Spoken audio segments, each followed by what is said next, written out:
kailan lalabas ang warrant of arrest. But ang unang sinugurado po ng Malacanang, muli kong inuulit, ang plano nila na nabuo ay ibigay na sa ICC itong si Digong at si Bato. Hulihin ng Interpol itong si Digong at si Bato.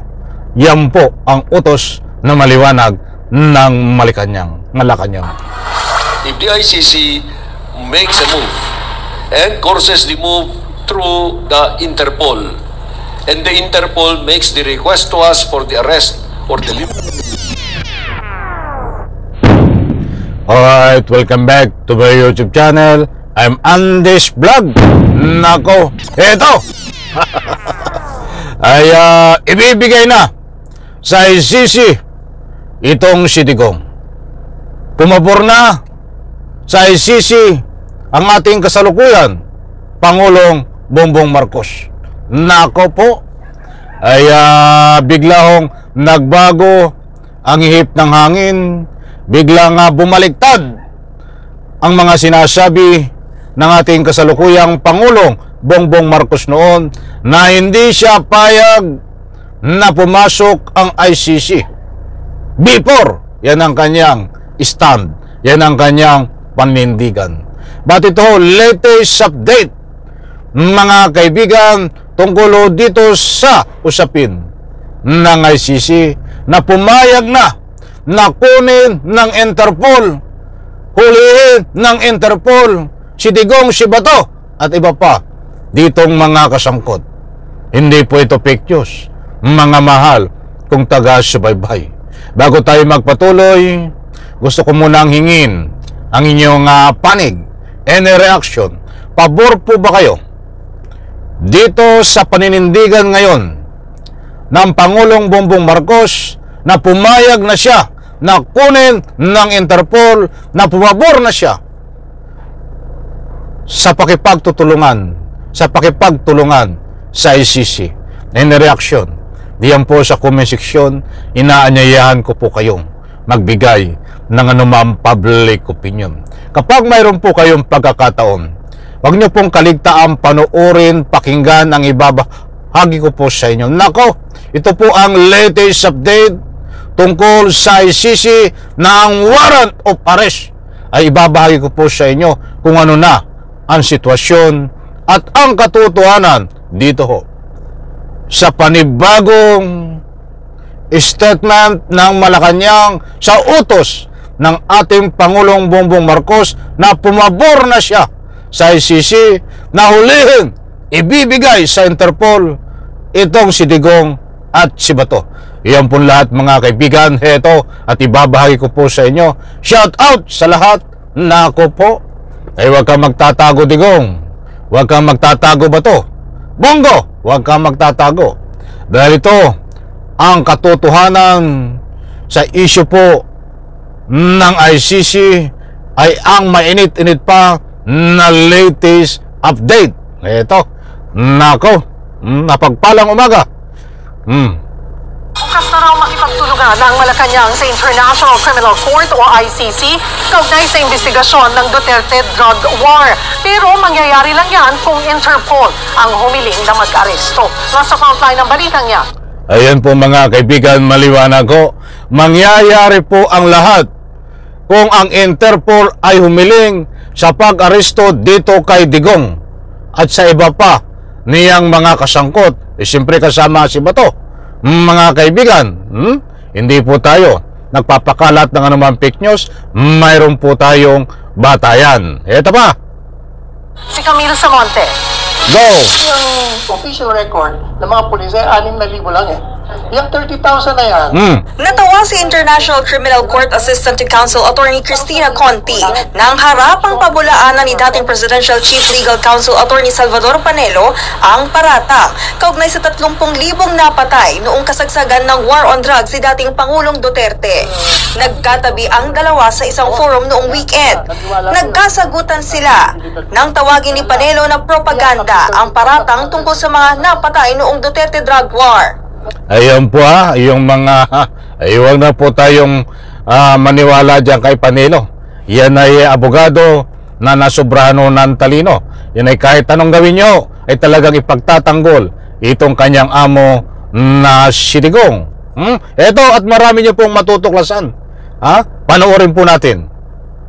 Sir, may 6,000. 6,000 yung recorded in connection with the performance of the duties of the police. Kaya nga sinasabi namin ever since, i-demanda nyo. Sige sir, see you in the ICC. Matapos kumalas noong 2019, dati nang iginiit ni Pangulong Bongbong Marcos na walang jurisdiksyon ang ICC sa Pilipinas. Pero sa panayam sa Reuters kamakailan, inamin ni Justice Secretary Boying Rimulya na bukas na raw ang gobyerno ng Pilipinas. Plano raw nilang kausapin ang ICC at may mga tumutulong na raw para makapag-usap ang dalawang panig.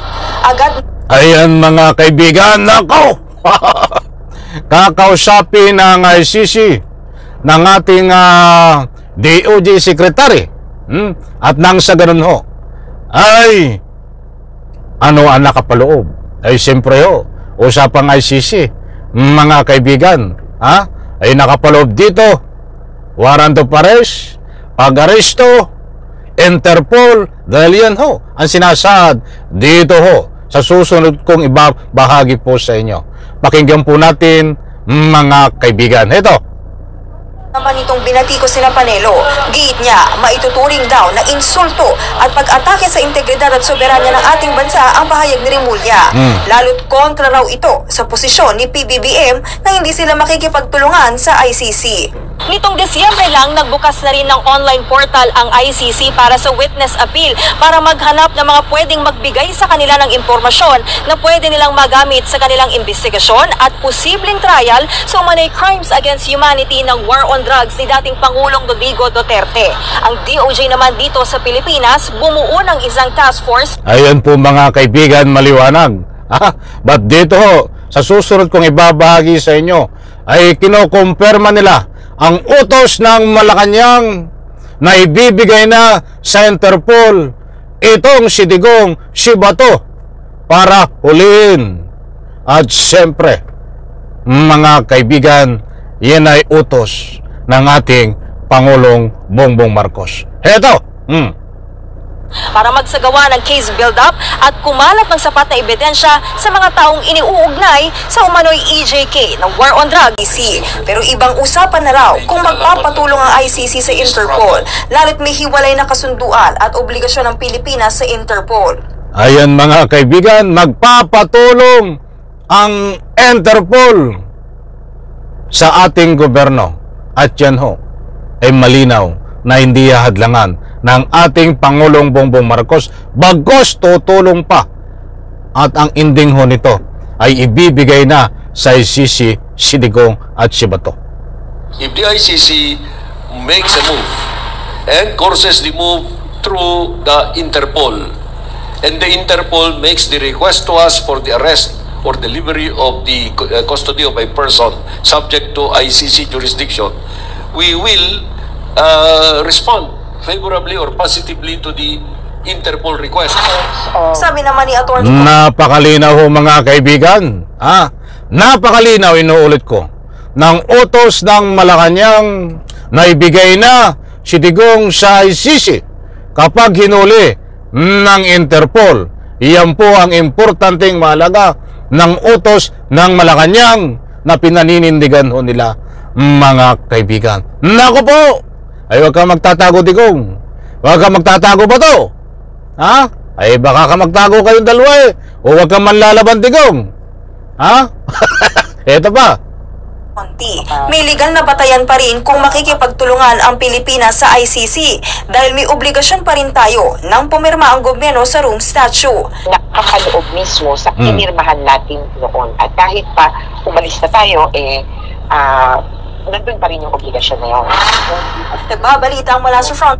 Ayan po mga kaibigan, maliwanag ko ang ibinagi ko po sa inyo.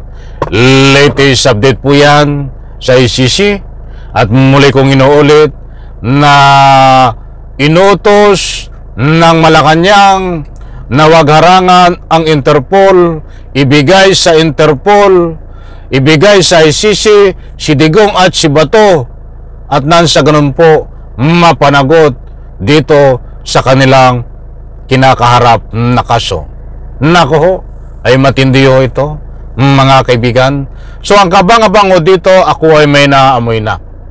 Dahil ayaw ko naman pangunahan ang mga kinaukulan tungkol sa usapin na warrant of arrest. May naamoy ako. Ba't gusto ko munang manggaling sa mga kinaukulan para sila ang magsiwalat kung kailan lalabas ang warrant of arrest. Ba't ang unang sinugurado po ng Malacanang, muli kong inuulit, ang plano nila na nabuo ay ibigay na sa ICC itong si Digong at si Bato. Hulihin ng Interpol itong si Digong at si Bato. Yan po ang utos na maliwanag ng Malacanang. Muli po, maraming salamat. Pagpalain po tayo lahat. Sabay-sabay po natin i-like ang video na ito. Bye-bye. Palakpakan.